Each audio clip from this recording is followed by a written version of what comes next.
సామ్యవాద లౌకిక ప్రజాస్వామ్య స్వతంత్ర రాజ్యంగా నెలకొల్పుకొనుటకు మరియు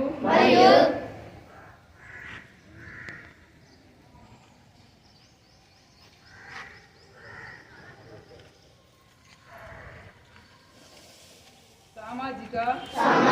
ఆర్థిక రాజకీయ న్యాయాన్ని భావ ప్రకటన విశ్వాసము ధర్మము ఆరాధన స్వాతంత్ర్యము అంతస్తులోను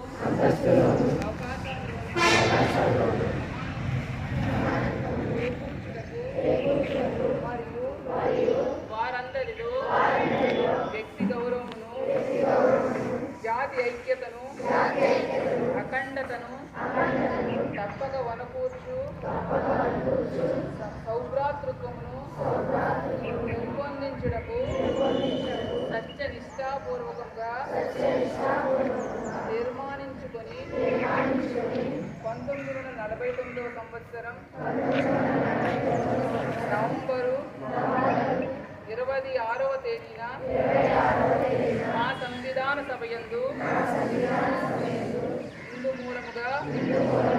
ఈ సంవిధానమును అంగీకరించి అధిశాసనము చేసి మాకు మేము